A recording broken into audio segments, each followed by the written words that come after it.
What's up, everybody? My name's David. And I'm Manny, and today we're traveling to Miami to see Ron Couto's of Blue Tongue Lizard's place.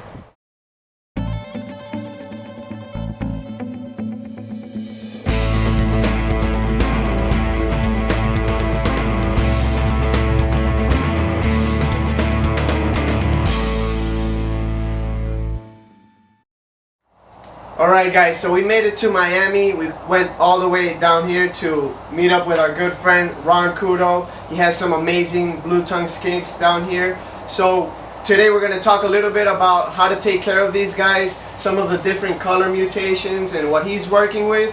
But first, let's get to know Ron a little bit. Hi guys, as Tiki said, my name's Ron. Pleasure having you guys here with me. Hopefully we get to talk a little bit about skinks today and a little bit about my background. I've been into reptiles my whole life since I've been a little kid. Had different species of snakes, lizards, turtles, tortoises growing up. I got into actually breeding when I was in undergrad. I had bearded dragons, and I bred bearded dragons for a couple of years until I met my current wife, who was terrified of all animals, including dogs. So I ended up selling all my reptiles, got married, had kids, and slowly started introducing reptiles back into the family. I got her over the fear of dogs, over the fear of animals, and currently we have over 40 skinks, 2 snakes, and a tortoise, and a dog. And I'm still married to the same same wife. So that's a little bit about my background. I have a bachelor's in biology. I've done research in Everglades National Park, and currently I'm working with skinks, not really for a business, as a hobby. I do this for fun. It's not my primary source of income. I just do it because I love these guys and they're great pets. And we'll get to talk about a little bit about them today. So Ron, what do you like most about the Blue Tongue Skinks? Blue Tongue Skinks, ever since I was a little boy, like I said, I always had an interest in reptiles, but I always wanted a Blue Tongue Skink. There's just something about that blue tongue that always caught my eye. And I like snakes and lizards growing up, and if you look at these guys closely, it's almost like a cross between a snake and a lizard.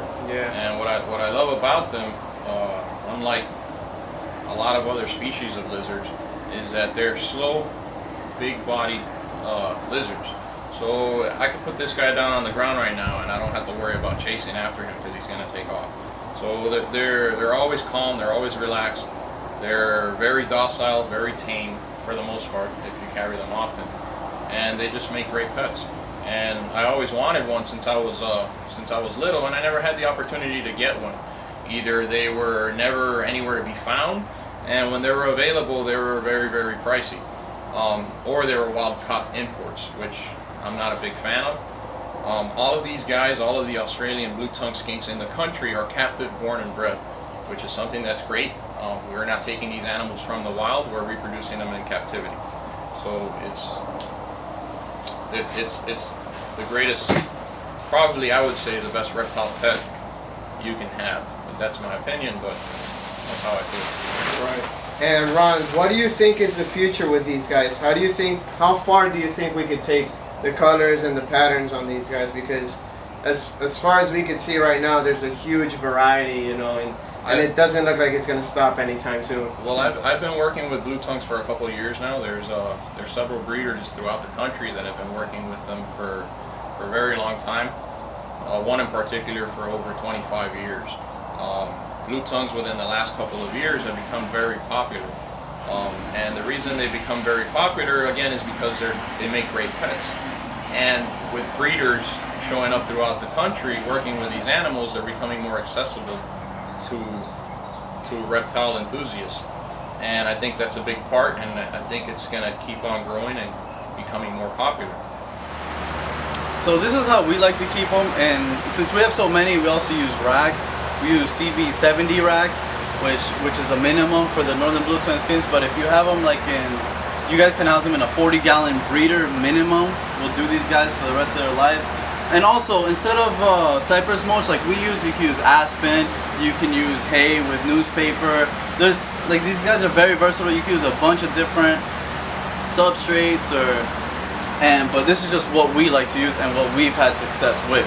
So blue tongue skinks are omnivorous reptiles, which makes it really easy for us to feed them because they basically can eat anything, but what we use is dog and cat food. It's some of the most complete nutrition for them. If you don't like to use dog or cat food, you can feed a variety of insects with a variety of vegetables like kale, carrots, collard greens. Just mash them all together, put them in the blender. And also we like to dust our food with calcium, with either calcium with D3 and multivitamins every other time we feed. So in the U.S., if you go to a reptile show, if you go to a pet store, you may see some blue tongues for sale.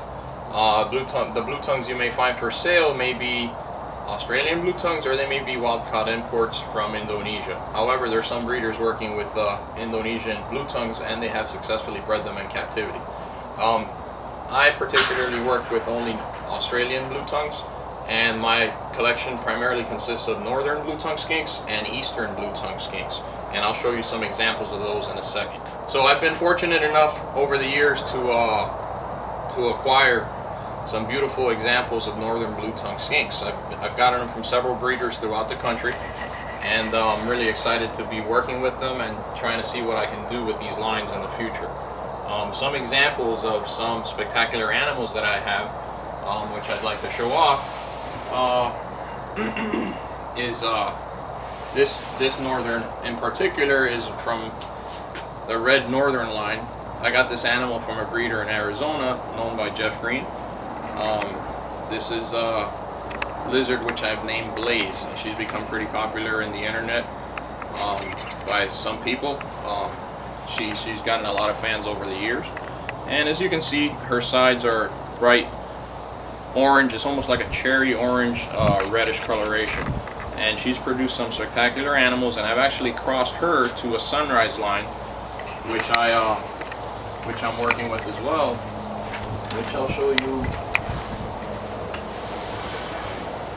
what that looks like. So this is a sunrise northern. As you can see, this animal is very bright yellow with hints of oranges throughout, and it has a lot of high white throughout the body. So I crossed both of those lines together last year, and I got 9 babies from Blaze. So this is another female. You can see she came out looking a little more sunrise-ish. She has nice bright yellow sides. But I also got some babies that were showing more red coloration.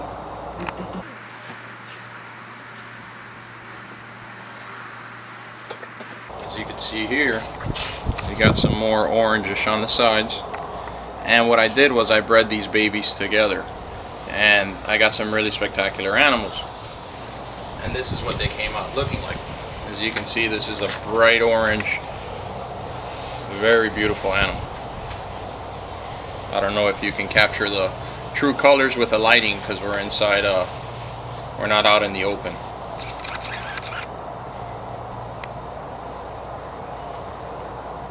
So that's just a little bit about some of my animals and what I'm working with. Ultimately, my goal would be to produce an animal without these dark sides and mostly all bright orange, deep red. So that's really what I'd like to accomplish in the future. So another interesting animal I'm working with is this guy right here. This is a Thunder Bay line T positive caramel northern.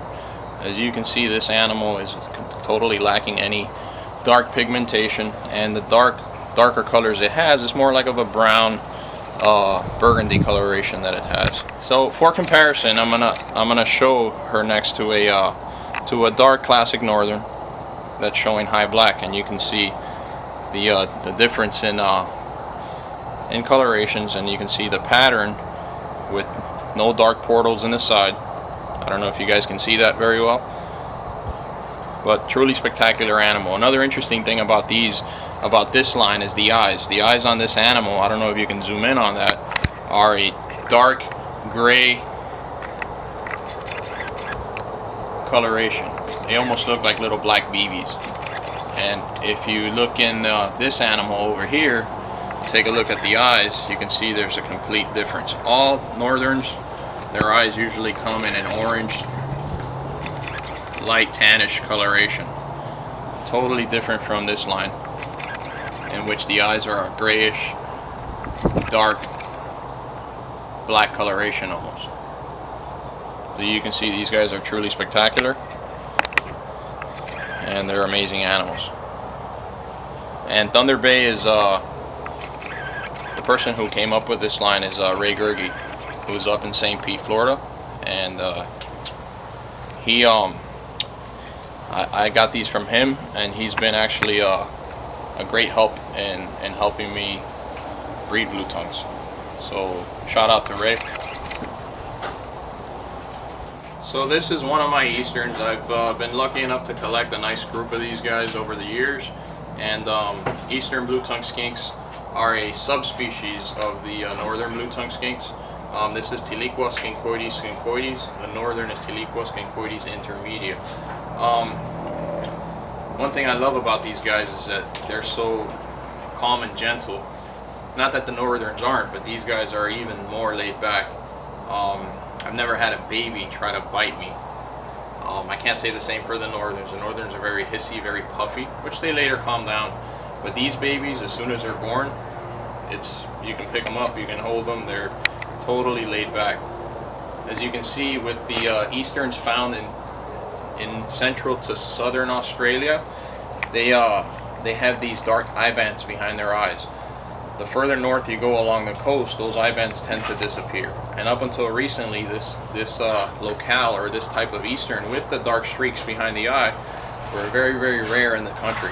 Only a few breeders were working with these guys, and we're trying to work with making these guys a lot more common and a lot more available for reptile enthusiasts and pet hobbyists throughout the country.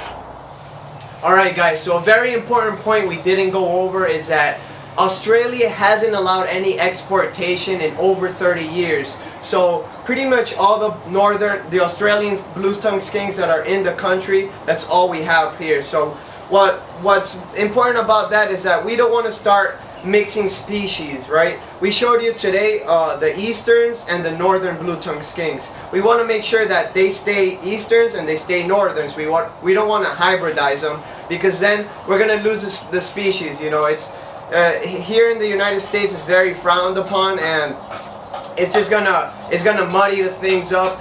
That's how it starts. Some people start hybridizing them, and then before you know it, the pet stores start selling hybrids, and nobody understands really what they really have. So like I said, we showed the easterns and the northerns, but there's also different kinds of blue tongue skinks from different parts of the world. So what's very important is to keep the species separate and try to keep the bloodlines pure, and then obviously you can work within the color mutations of those species. Alright guys, so that's gonna wrap up this video on blue tongue skinks. I hope you enjoyed the showcase we did on Ron's place. As usual, remember to follow us on Instagram, Snapchat, Twitter, all the social media, and also make sure you follow Ron at Blue Tongue Lizards in Instagram and bluetonguelizards.com online. You can check out his website. He has a whole bunch of gorgeous lizards available, every now and then. So make sure you give him a call. Like you said, I hope you guys enjoyed the show, and it's always a pleasure. And thank you, Ron, for having us and showing us all these gorgeous blue tongue skinks.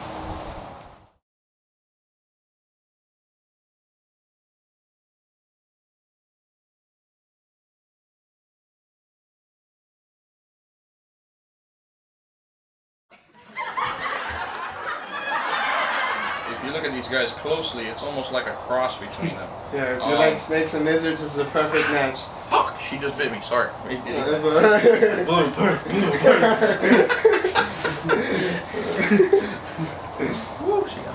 What? That's how you know it's fall in sunny South Florida. For real. Yeah, same color. This is a...